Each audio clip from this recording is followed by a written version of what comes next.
Hello, and welcome to this video where we will be unpacking George Orwell's essay, Politics and the English Language.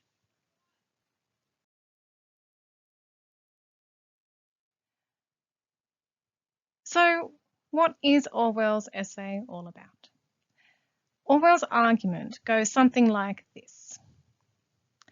Modern English writers and users have developed bad habits. But Orwell argues that this can be avoided if people make the effort. And if people make the effort, then we can change. We can achieve political regeneration.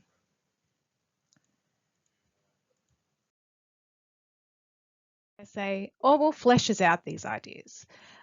But the main ideas really are this. Orwell thinks that language corrupts thought and vice versa. The laziness of our language, of the English language, allows for foolish thinking, and this foolish thinking allows for laziness in our language.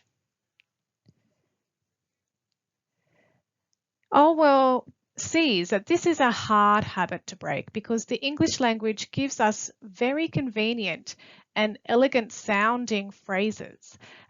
It's really easy for us to just spurt out prefabricated phrases and sayings that we don't even think about. We just say them. Happily, though, Orwell sees that if we switch on our brains, we can be better. And Orwell provides us in his essay some rules about that are designed to help us to break this habit. Okay.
In another essay that Orwell wrote called All Art is Propaganda, he makes this comment. When one watches some tired hack on the platform mechanically repeating the familiar phrases, be still, atrocities, Iron Hill, bloodstained, tyranny, free peoples of the world stand shoulder to shoulder, one often has a curious feeling that one is not watching a live human being, but some kind of dummy, a feeling which suddenly becomes stronger at moments when the light catches the speaker's spectacles and turns them into blank discs which seem to have no eyes behind them. That's an interesting comment, and it's really so relevant, and we can think about politicians today that can very much be this example. And I don't know if you noticed, but in this last phrase, when the light catches the speaker's spectacles, I don't know if any of you noticed that same imagery from 1984 with O'Brien when Winston sees him. So we can see that Orwell, his comments about how people use language to obscure their meaning, or they're lazy and they haven't really thought about what they want to say and they're just spouting out stuff thoughtlessly, this idea is still so relevant. When President Donald Trump refers to his desire to restore law and order in America's inner cities, for example, his vague language obscures the evidence that people of color are treated worse by police than white people. When he calls for an end to political correctness, it obscures that he's actually calling for a return to a world dominated by white men. And I'm sure you can think of many examples of Donald Trump's very, very thoughtful truisms.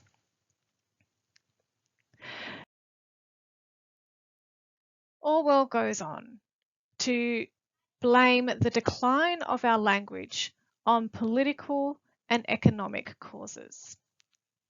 He suggests that it's a cycle. Our language can be lazy, therefore, our thoughts are foolish and lazy, and vice versa.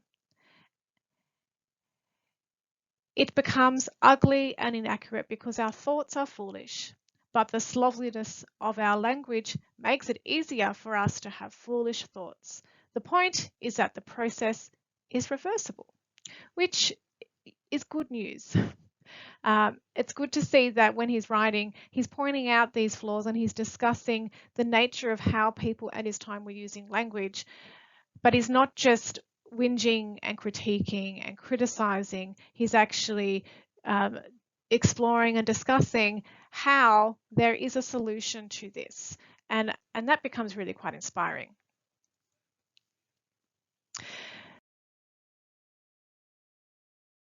Orwell suggests here that that it is fixable. So he gives us an idea of how it can be avoided. And there's all this subtle language here about how people can solve this problem, who can fix it if you can be bothered, if you are willing to take the necessary trouble. So Orwell tells us that all it takes is for us to get rid of these bad habits, which will then allow us to think clearly. If one gets rid of these habits, one can think more clearly, and to think clearly is a necessary first step toward political regeneration. You can see that it's all about that process. See how he keeps referring back to that idea of thinking and language and thinking. Whatever's in your head comes out, and whatever you are using, your reading and whatever you're writing goes back into your brain.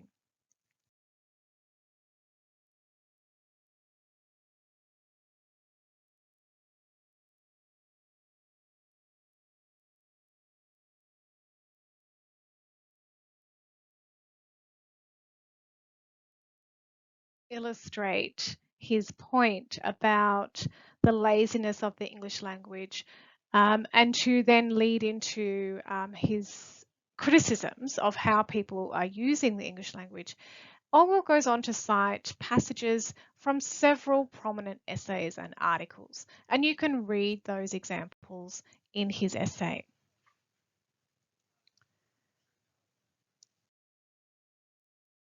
He gives us these examples of bad writing. He writes this paragraph to conclude on the similarities in their staleness of imagery and lack of precision. They're basically his main criticisms, that all of those examples demonstrate those things, the staleness of imagery and lack of precision. He elaborates by saying the writer either has a meaning and cannot express it, or he inadvertently says something else, or he's almost indifferent as to whether his words mean anything or not. Orwell criticises the passages, stating that the incompetence and vagueness of such political writings desecrates correct English prose construction. Orwell says, no one seems able to think of in terms of speech that are not hackneyed. Prose consists less and less of words chosen for the sake of their meaning, and more of phrases tacked together like the sections of a prefabricated henhouse. So here we really get to the main thread of Orwell's criticism, is that these examples and many more that he has seen demonstrate that people are really vague in their use of imagery, and they're just really incompetent at putting together their ideas. And Orwell really sees that it's because they're not really thinking. They're not choosing their words in order to make the clearest meaning, and they're just tacking things on because they think that's what they need to say, or that sounds good. Oh yeah, I'll say that. That sounds good. But they're not really thinking about it, or they're deliberately doing that in order to not be clear, in order to be vague, to be dishonest, to equivocate, to hide their real meaning, to get out of saying anything that's going to get them into trouble, or to not commit to something just in case later down the track they have to take back what they've just said. And again, this is really relevant, and we can think of examples time and time again where we have seen this occurring. The next major section in Orwell's essay is where he outlines these bad habits that he sees in those examples he presented, and in other examples of bad writing. And his first bad habit is dyeing metaphors.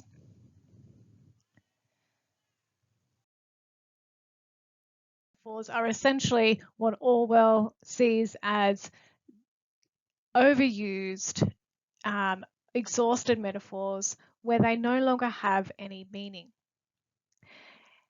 He begins this section of his essay by explaining the difference between newly invented and dead metaphors. He says, a newly invented metaphor assists thought by evoking a visual image, while on the other hand, a metaphor which is technically dead, for example, iron resolution, has in effect reverted to being an ordinary word and can generally be used without loss of vividness. He goes on to explain the huge dump of worn-out metaphors which have lost all evocative power. They cannot evoke anything in the reader's imagination. And they are just used because they save people trouble and time, because they don't have to think of the metaphor themselves. You may have experienced this yourself where you, in your creative writing, imaginative writing, a teacher may have commented on your piece as being something's being a cliche. This is the same sort of idea. And the problem is that these cliches have lost their meaning and they've lost any power for the reader to imagine anything. And so this is Orwell's main criticism of this kind of writing.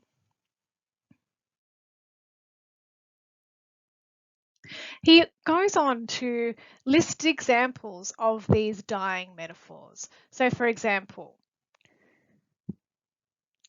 as you're looking at these, you may find some that you've used yourself, or that some of these may seem very familiar. For example, swan song is one that is often, I hear, used around play into the hands of, or someone's Achilles heel. These are overused metaphors, and they've been so overused that they now lose meaning.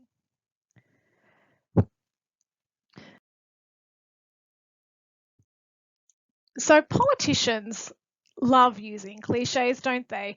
A recent example of this, of using cliches in politics, I'm going to refer to Obama. In 2015, he gave a statement on the terrorist attacks in Paris, and he said, "France is our oldest ally. The French people have stood shoulder to shoulder with the United States time and again." So, good writers tend to describe the familiar in a way that sounds unfamiliar, and the unfamiliar in a way that feels familiar. Not so good writers describe the familiar in familiar terms, making the imagery stale and mundane, and describe the unfamiliar in unfamiliar terms, making it indecipherable for the individual ordinary person.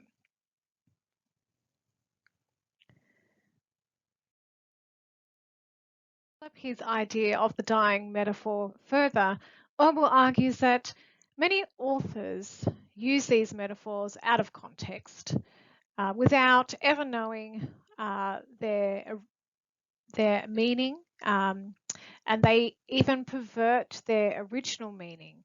And so it really highlights often the ignorance of the writer, and often because they're lazy and they could be bothered, and it's a danger of repeating these phrases over and over and over again without really realizing what they actually mean.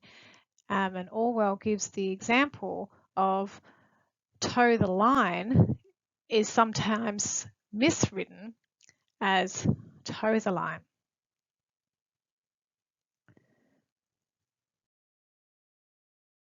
We divert a little bit from Orwell's essay and think a little bit more about his argument here. The problem with the former overfamiliar cliche-prone way of describing things, according to writer and philosopher Alain de Botton, in his book How Proust Can Change Your Life, is that it's not that they contain false ideas, but rather that they are superficial articulations of very good ones. Clichés are detrimental insofar as they inspire us to believe that they adequately describe a situation while merely grazing at its surface. So interestingly, these ideas are not exclusive to Orwell, and we can also see that what he's been musing on and discussing in his essays really has influenced widely a lot of writers, and people are picking up on these, and people are really exploring the same idea about the dangers of using cliches in your writing.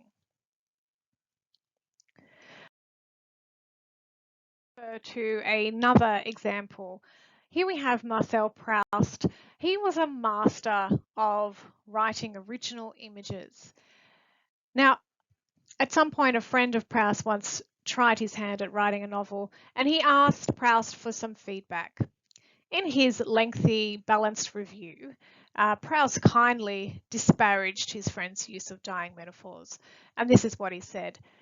"There are some fine, big landscapes in your novel, but at times one would like them to be painted with more originality. It's quite true that the sky is on fire at sunset, but It's been said too often, and the moon that shines discreetly is a trifle dull. 8 years later, Marcel Proust wrote his own description of a moon. Sometimes in the afternoon sky, a white moon would creep up like a little cloud, furtive, without display, suggesting an actress who does not have to come on for a while, and so goes in front in her ordinary clothes to watch the rest of the company for a moment, but keeps in the background, not wishing to attract attention to herself. So here we have an original and truly interesting image. So here we have the difference between writing cliches and writing clear and vivid images.